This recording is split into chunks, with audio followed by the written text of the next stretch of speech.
What's up YouTube? In this video we're talking backlinks. I haven't really gone into backlinks in the past.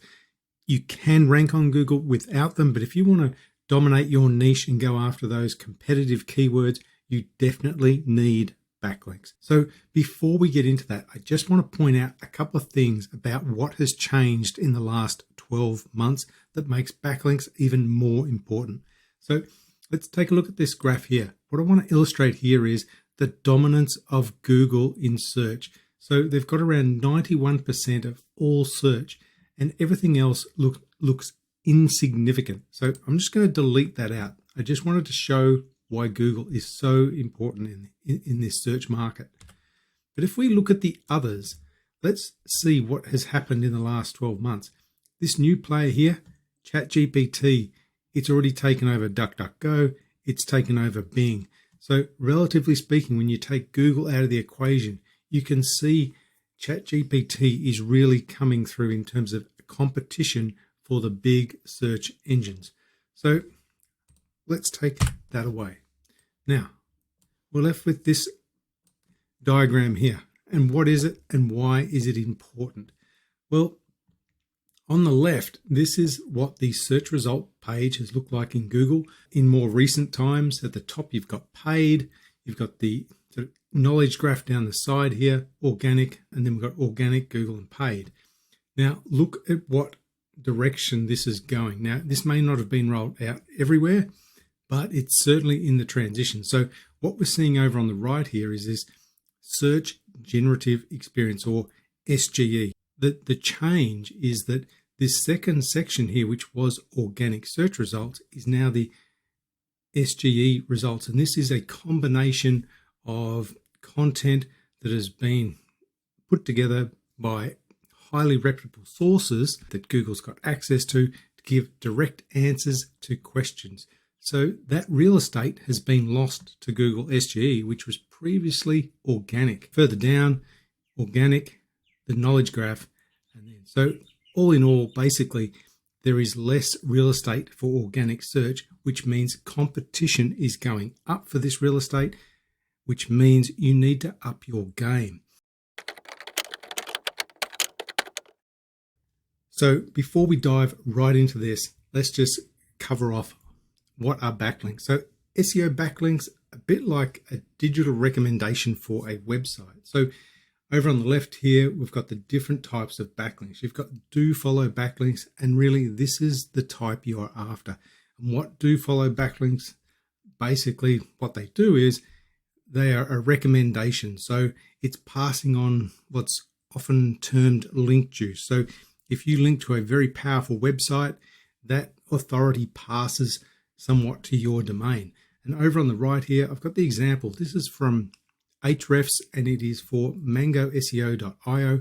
And you can see here, there are some fairly powerful domains linking to Mango. You've got Product Hunt, Super Tools. This is from the Rundown AI and Toolify. Now, if you look further over, you can see the first one here is a no follow. So this really doesn't do a great deal for Mango, but Product Hunt, DR of 91, domain traffic of 1.1 million searches a month. So this is really boosting the DR of Mango. And there is about, 70 odd do follow domains for Mango, and all up there's around 2,000 links. The other type of link that I've just mentioned there are the no follow backlinks. And these really are just like saying, there's a link, you can click on it, but I am not endorsing it and I am not recommending it. And often these kind of links appear on social networks where you can add your link in, but they don't want spam to appear. So over the years, a lot of the sites have changed them from do follow to no follow. The next type of backlink, we've got user generated content. And basically these comes from the comments and forums, like peer recommendations, that type of thing. And also you've got sponsored backlinks, which are links that are coming from paid endorsements or ads and that type of thing. All in all, backlinks are basically a vote of confidence from one site to another. And if you get a vote of confidence from a very high DR site, that is going to boost the DR of your site and also definitely help out with your search engine rankings. So one of the most popular methods is guest blogging. And so, you've probably heard of sites like, Medium and the like.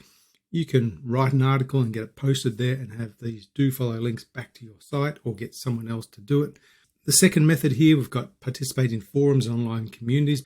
You can use your social media profiles to get links across to your site. And basically one of the, I suppose, the easiest way to do it, although the content has to be quite good to get linked to, is create compelling content. And the fifth one there is directory submissions. So go onto the directories for your niche, whether it's property, insurance, whatever it is. There will be a directory. Often you can register them for free, and these directories give a lot of link juice back. Next, let's take a look at maybe some potentially dodgy ways to get backlinks. Although they are fairly common, most of these methods are definitely against Google's terms of service. So they do come with some risk in adopting these methods, and they're dodgy in varying degrees. So basically you can buy backlinks, and you can do this a whole bunch of ways. Some ways that you might want to check out is through Indexy or through Sir Links-a-Lot. There's also Rank Club and fatjoe.com. They all have packages, and basically they will go out and do a guest post for you, or they might do what's called a niche edit, and they'll get citations. There's all different methods that these businesses offer, and so definitely worth checking those out.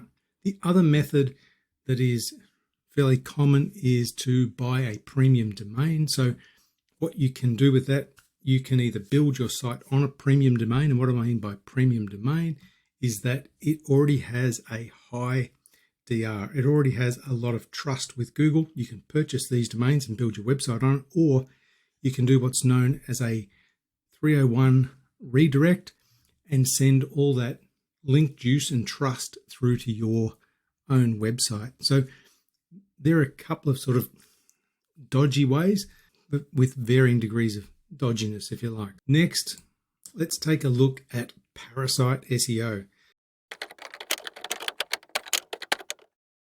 You may have heard this term. It's become more popular, I guess, in recent times. So parasite SEO is basically where you leverage the authority of an established platform.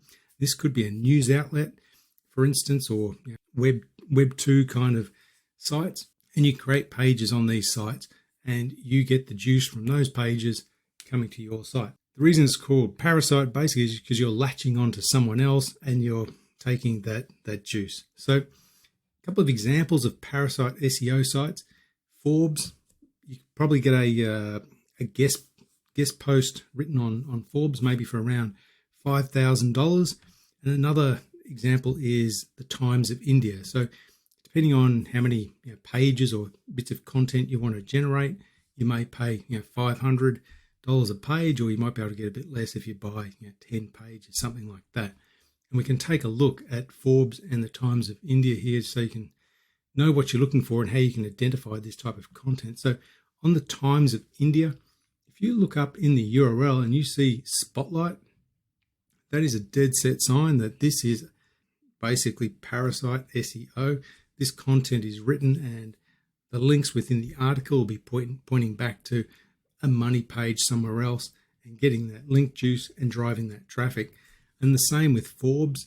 I guess as people always want their news for free these days, the way these companies are generating significant income, and I think Forbes is doing around 40% of its income by variations of this method, they are selling pages on their site. So people can publish articles and get that link juice. And for Forbes, if you look in the URL and you see insights, that's a dead set sign that this is a sponsored post. And if you actually went onto this post and scroll down, it'll actually say that that is pretty much backlinks, how to get them, a couple of different methods, and why they're important.